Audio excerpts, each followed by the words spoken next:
الحمد لله رب العالمين والعاقبة للمتقين ولا عدوان إلا على الظالمين وأشهد أن لا إله إلا الله وحده لا شريك له ولي الصالحين وأشهد أن محمدا عبده ورسوله وصفيه من خلقه وخليله سيد الأولين والآخرين اللهم صل عليه وعلى آله وصحبه ومن اتبعهم بإحسان إلى يوم الدين أما بعد. Mes chers frères et sœurs, aujourd'hui avec l'aide d'Allah Tabaraka wa Ta'ala, on va parler de l'importance d'étudier les sciences de la religion, d'étudier la religion. Nous sommes dans une période de rentrée scolaire. La plupart des étudiants sont retournés à l'école. Et puis, nombreux sont ceux qui, de nos enfants, de nos frères et sœurs, souhaitent exceller dans les études, souhaitent faire de grandes études, souhaitent avoir des grands postes, faire des emplois qui sont confortables et bien payés. Et tout cela sont des choses que l'on salue, qu'on encourage. Il faut que notre jeunesse l'entende, que notre religion ne demande pas simplement d'exceller dans les sciences religieuses, mais aussi dans les sciences profanes, qui seront utiles. Il faut que nos jeunes étudient, ils excellent à l'école, c'est très bien. Mais ce qu'on oublie souvent, c'est que la science de la religion, apprendre la religion, c'est obligatoire. C'est pas optionnel. Tu dois savoir qui est-ce que tu adores et tu dois savoir comment est-ce que tu dois l'adorer. Donc tu dois connaître la croyance et tu dois connaître aussi la jurisprudence islamique, c'est-à-dire al-fiqh, connaître les règles, les ahkam. Je connais les règles de la prière, des ablutions, il est commerçant, il connaît les règles du commerce, un tel il va se marier, il a appris les règles du mariage, etc., etc. Donc chaque musulman, chaque musulmane doit prendre conscience qu'étudier la religion, surtout ce qu'on appelle al-ma'loum min ad-din bid-darura, ce qui doit être nécessairement connu par chaque musulman et chaque musulmane pour pouvoir avoir une bonne croyance et une bonne pratique religieuse, ça c'est pas optionnel, c'est obligatoire. Et ce qui est très étonnant, c'est que dans les rentrées scolaires, les jeunes et les moins jeunes, et les parents d'ailleurs, vont insister sur les études profanes et vont recommander à leurs enfants, attention, c'est la rentrée, on veut que tu sois dans les premiers de la classe. Hein. Je ne veux pas entendre les bêtises de l'année dernière. Hein. Et beaucoup de recommandations, et ça c'est très bien. Mais dans le planning, il n'y a rien qui a un lien de près ou de loin avec le Coran.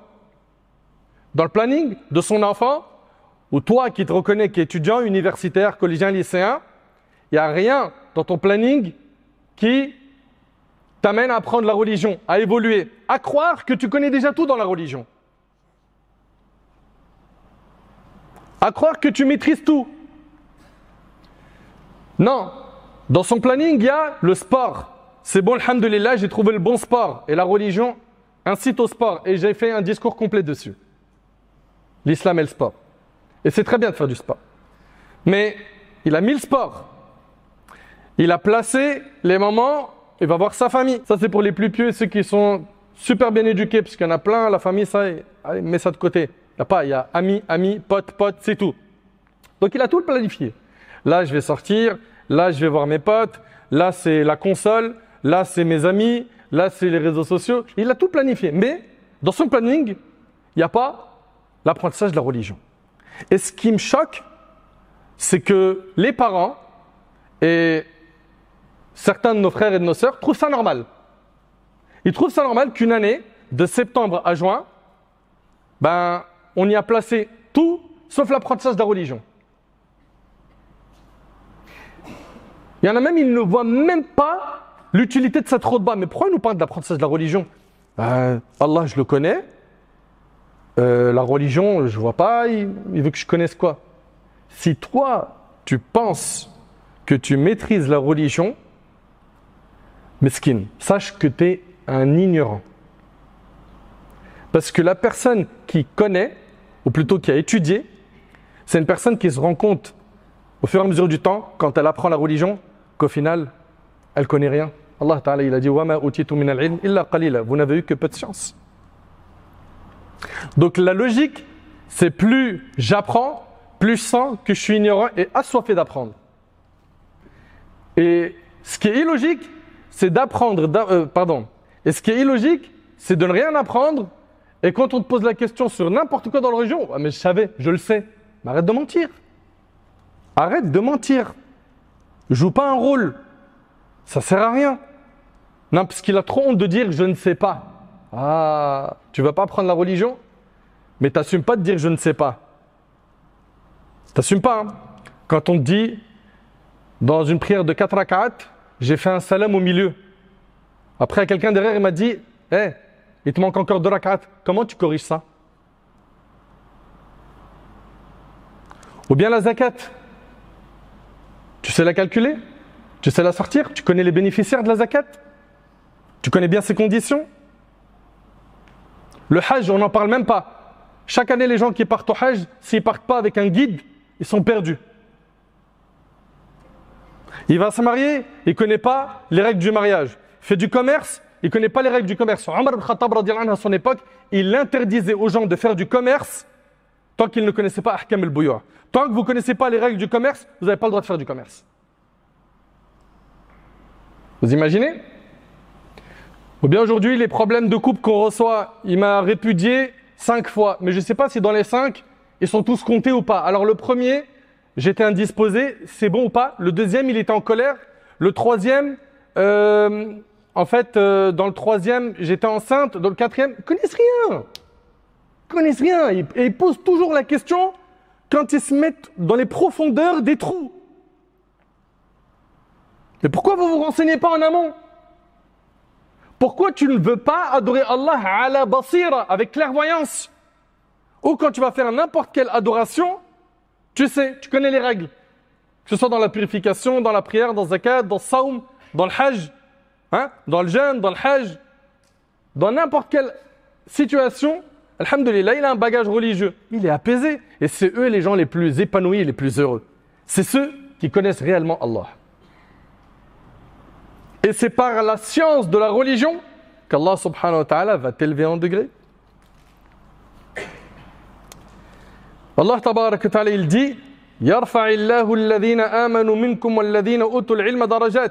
Allah élèvera en degré ceux d'entre vous qui auront cru et ceux qui auront reçu le savoir. Allah il a élevé les gens du savoir. Subhanallah, t'as vu quand tu vas voir un savant, quand tu rencontres un savant ou quelqu'un qui a un vrai bagage religieux, comment tu te sens petit devant lui, comment tu le sens élevé. C'est ça, la science, elle élève les personnes. Attention, ne comprends surtout pas dans le message que je t'invite à étudier la science pour que tu sois au-dessus des autres. Non, toi, ton intention, c'est les mardatillah. Ta niya, ton intention, c'est pour qu'Allah soit satisfait de toi. Et non pas que les gens me montrent du doigt, c'est lui là. Celui qui maîtrise. Ah, si tu as une question, va le voir lui. Et donc, il a étudié pour qu'on le montre du doigt, qu'on dise, Masha'Allah, Allah ibarak, ah, lui maîtrise, lui il gère. Si tu as une question, c'est lui la référence religieuse. Ne sois surtout pas de ceux qui ont étudié pour un titre honorifique dans ce bas monde. Ou pour avoir les éloges de X ou Y personnes. Toi, tu étudies pourquoi? Les raf'il jahl an nafsik. Pour enlever l'ignorance qu'il y a en toi. Pour satisfaire Allah et l'adorer avec clairvoyance, de la meilleure des manières. Abu Ja'far al-Tahawi, rahimahullah, il a dit, la science est une richesse sans argent. Et un honneur, écoutez bien, et un honneur sans tribu et un pouvoir sans homme. Je répète. Il a dit, la science est une richesse sans argent, un honneur sans tribu et un pouvoir sans homme. C'est avec la science que les gens deviennent des vrais adorateurs. Et quand tu deviens un vrai adorateur, tu as un lien fort avec Allah. Et quand tu as un lien fort avec Allah, tu es soutenu par Allah à tout moment. On cherche le soutien d'Allah. On veut élever le niveau de la communauté musulmane. Il y a un commencement. Éduquons-nous, apprenons la science. On veut changer les mots de la communauté musulmane. Apprenons la science. Par cette science, on va devenir meilleur envers Allah. Et quand on est bon dans la pratique religieuse, Allah il nous donne, Allah il nous soutient, Allah il nous protège, Allah il nous assiste dans les moments d'épreuve.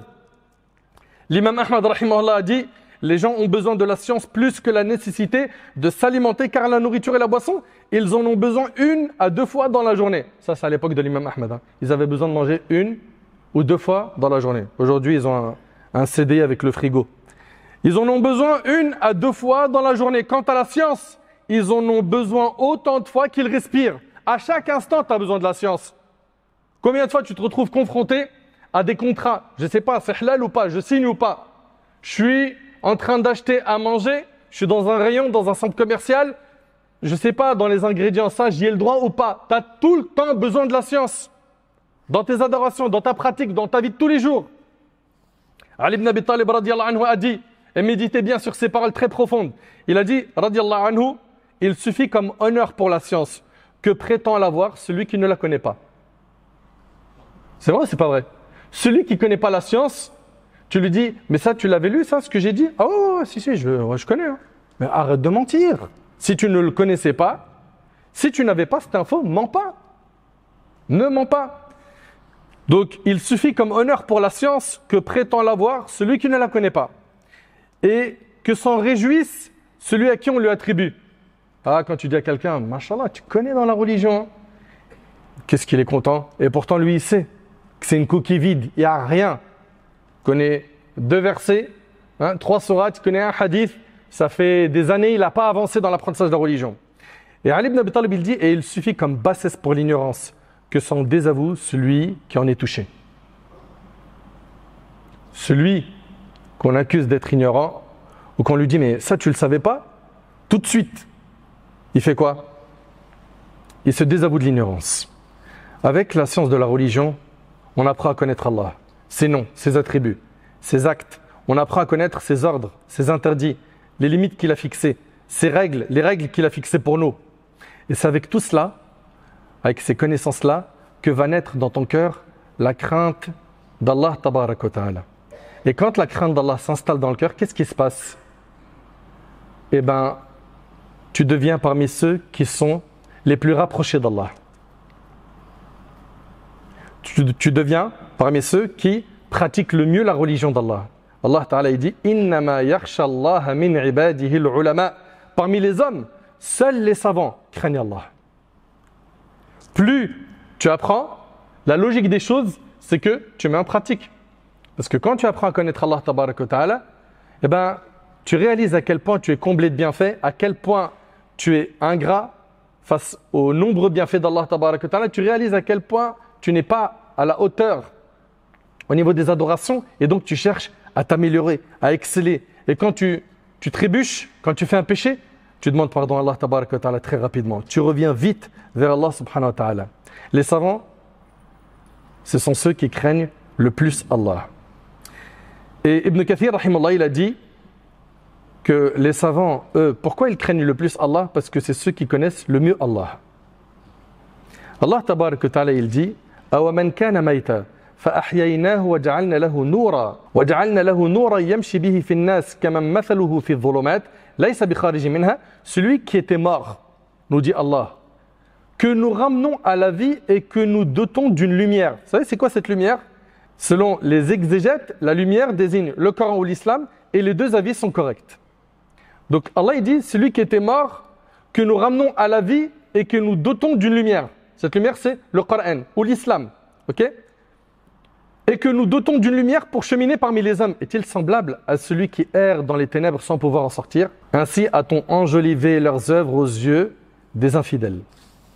Allah Ta'ala il dit أَفَمَنْ يَعْلَمُ أَنَّمَا أُنزِلَ إِلَيْكَ مِنْ رَبِّكَ الْحَقِّ كَمَنْ هُوَ أَعْمَى إِنَّمَا يَتَذَكَّرُ أُولُو الْأَلْبَابِ. Celui qui sait que ce qui t'est révélé de la part de ton Seigneur est la vérité. Est-il semblable à celui qui est aveugle, mais n'en tire d'exhortation que ceux qui sont doués de raison? Donc félicitations à ceux qui consacrent beaucoup de temps pour apprendre la religion, pour apprendre le Coran, pour apprendre la Sunna, pour avancer spirituellement, qui vont apprendre, qui vont enseigner, qui vont mettre en pratique ce qu'ils ont appris. Allah Ta'ala il dit, écoutez bien s'il vous plaît, يُؤْتِ الْحِكْمَةَ مَنْ يَشَاءُ وَمَنْ يُؤْتَ الْحِكْمَةَ فَقَدْ أُوتِيَ خَيْرًا كَثِيرًا وَمَا يَذَّكَّرُ إِلَّا أُولُو الْأَلْبَابِ. Allah subhanahu wa ta'ala, il dit, il accorde la sagesse à qui il veut. Et on va s'arrêter sur ce verset. Allah subhanahu wa ta'ala, il dit, il accorde la sagesse à qui il veut. Il accorde la sagesse à qui il veut. La hikmah désigne ici le fait de mettre chaque chose à son endroit. Et elle implique science et droiture. La sagesse, ça vient de l'ilm, la science et la droiture, à l'istiqama. Et l'imam Shawkani, il a dit, on a dit que cela désigne, donc la hikmah, la science, la compréhension du Coran et de la religion d'Allah, la justesse des propos, la crainte d'Allah et d'autres interprétations. Donc comprenez que, parmi ce qui a été dit de nos savants, c'est que la sagesse, pour l'avoir, il faut avoir la science. Parce que quand tu as la science, tu ne vois pas ce que les autres voient. Tu vois plus loin que les autres. Certains vont dire, mais normalement, quand tu vois ça, tu dois interdire le mal. Tu dois ici te prononcer, tu dois ici parler. Quand tu as la sagesse, tu sais quand est-ce qu'il faut parler, quand est-ce qu'il ne faut pas parler. Quand tu as la sagesse, tu sais que si tu parles, tu peux empirer la situation. Quand tu as la sagesse, tu sais que parfois, il sera plus sage de ne rien dire dans tel cas de figure. Pourquoi? Parce qu'en parlant, tu vas finalement rien changer. Voire, tu vas causer du tort à ta personne et peut-être à d'autres. Et ça peut même toucher la Ummah. La sagesse, c'est ce qui nous manque aujourd'hui. C'est ce qui nous manque. Surtout dans les moments où les gens ils sont tous dans l'émotion. Dans les moments de trouble, il n'y a pas de recul, il n'y a pas de sagesse.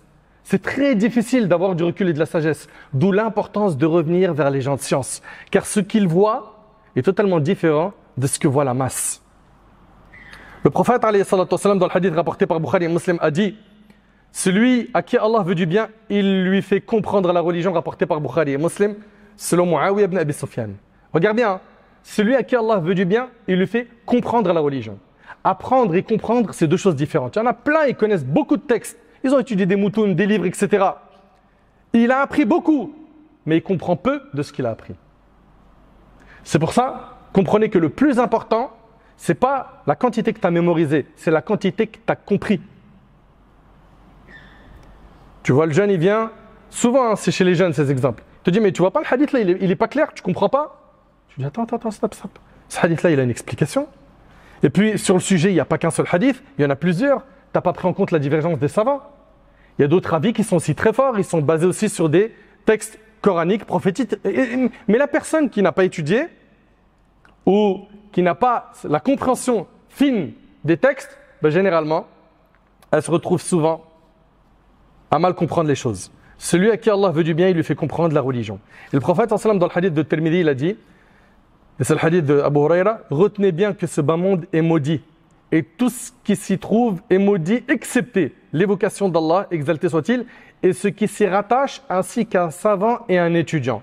C'est-à-dire le plus important dans ce bas monde, c'est le dhikr, c'est d'apprendre, c'est d'enseigner.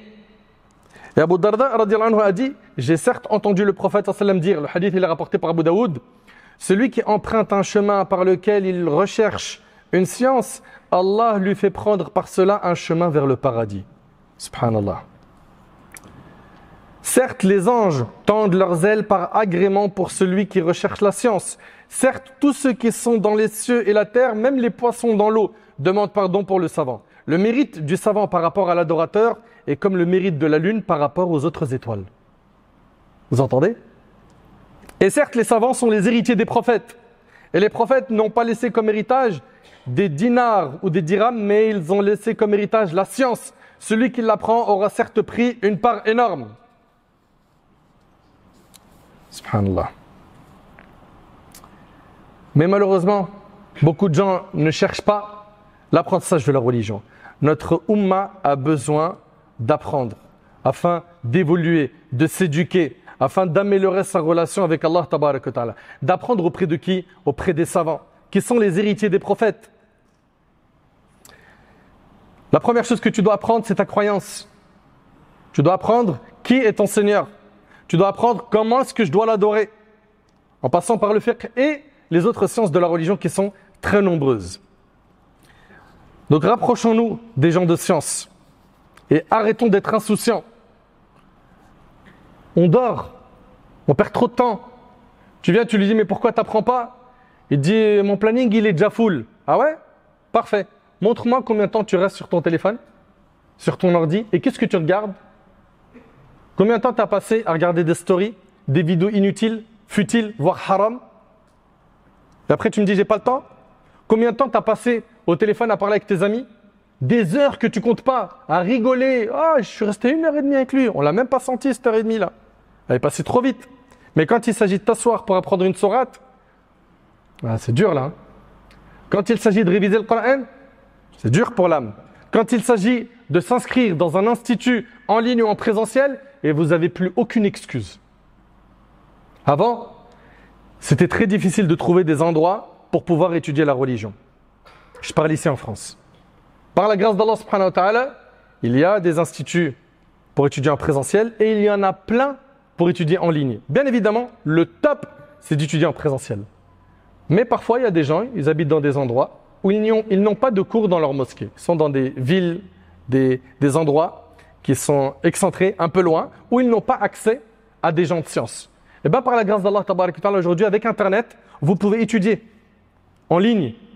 Vous pouvez participer à des cours, étudier des livres, évoluer, apprendre, passer des examens. Donc ne soyons pas feignants, apprenons. Et si tu as la possibilité d'étudier à l'étranger, dans une université islamique, fais-le. Il y a des gens de science dans énormément de pays. Donc si tu ne peux pas à cause de ton travail voyager pour aller rencontrer des gens de science, au moins ici, place dans ton planning, toi qui as mis le sport, toi qui as mis les sorties, les loisirs, place dans ton planning un créneau de 3-4 heures par semaine minimum où tu vas apprendre la religion dans un institut.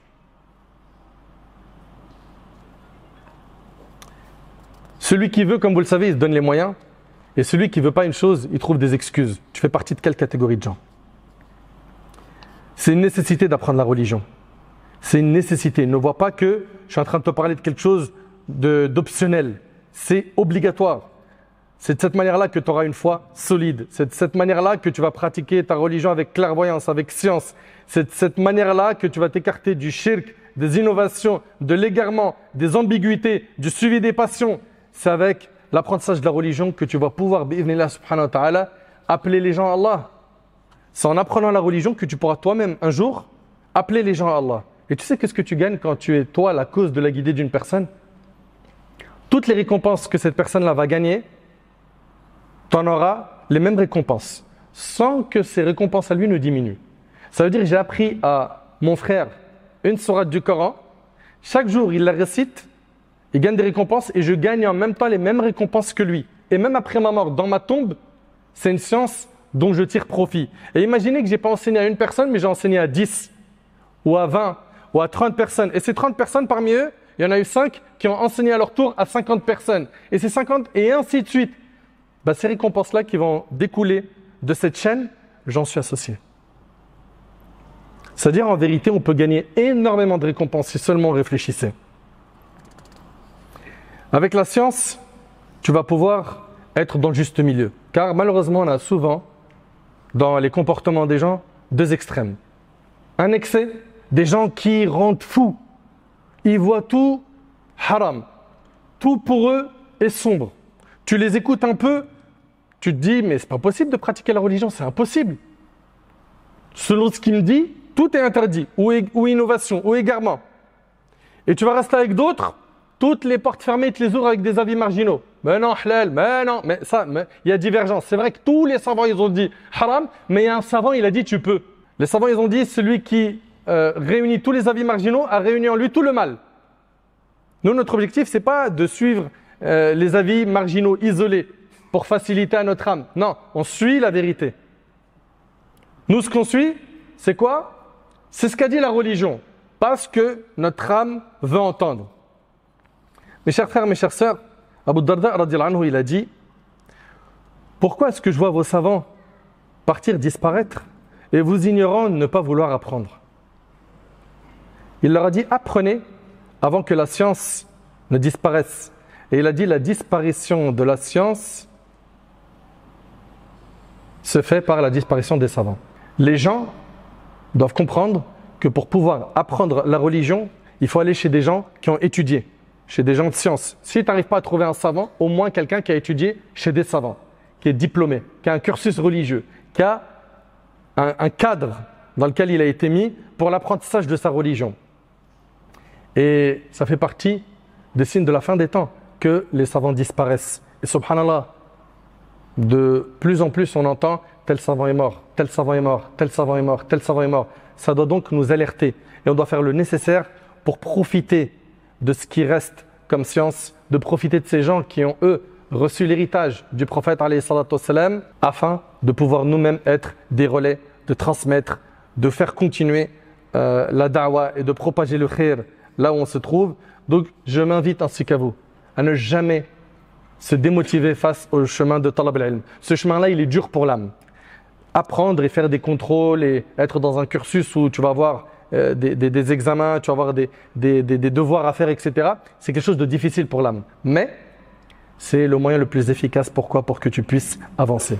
Autrement, si tu te limites à, comme le font certains, à consommer des vidéos YouTube, ça ne s'appelle pas prendre la science. Ça s'appelle écouter des rappels. Et je ne dis pas que ça ne sert à rien, c'est bien. Mais si tu veux apprendre la science, c'est-à-dire que tu dois mémoriser. Mémoriser, il te faut un prof. Il faut quelqu'un qui te met dans le cadre, qui t'explique les choses et de cette manière-là, tu vas évoluer. Mes chers frères, mes chères sœurs, est-ce qu'en sortant de la khutba, toi qui as des enfants, tu vas faire le nécessaire pour que tes enfants s'inscrivent et apprennent la religion? Est-ce qu'après cette khutba, tu vas faire le nécessaire pour les inscrire quelque part, pour qu'ils apprennent le Coran, pour qu'ils apprennent l'arabe, la religion? Toi qui, aujourd'hui, es collégien, lycéen, universitaire, ou même qui travaille, qu'est-ce qui t'empêche d'apprendre la religion? Ah, parce que tu es full dans ton planning de travail, c'est ça? Tu n'as pas le temps pour l'apprentissage de la religion? Ça fait des années que tu n'as pas évolué dans l'apprentissage du Coran, tu ne sais toujours pas lire l'arabe, tu ne sais pas lire le Coran, tu as un lien avec la religion qui est très limite. Et tu acceptes cette situation d'ignorance pour toi jusqu'à quand? Jusqu'à quand? Qu'on se reprenne en main. Et j'implore Allah tabarak wa ta'ala de me faciliter ainsi qu'à vous de rester sur le chemin de talab al-ilm jusqu'à notre dernier souffle. Chacun y fait en fonction de ses moyens. Celui qui peut donner 2 heures par semaine, c'est très bien. Celui qui peut donner 3 ou 4 heures, c'est mieux. Et ainsi de suite. On n'a pas tous le même planning, on n'a pas tous les mêmes occupations. Il y en a qui se déplacent dans leur travail, etc. Mais ce qu'il faut, c'est que tu intègres ce bloc pour que tu puisses apprendre et être quelqu'un de meilleur. Allah subhanahu wa ta'ala an yataqabbala minna wa minkum salih al-a'mal. Salu azza wa jalla an yuwaffiqani wa iyyakum li fi'li al-khayrat wa tark al-munkarat. Salu azza wa jalla an yarzuqni wa iyyakum ilman nafi'a wa rizqan tayyiba wa 'amalan mutaqabbala.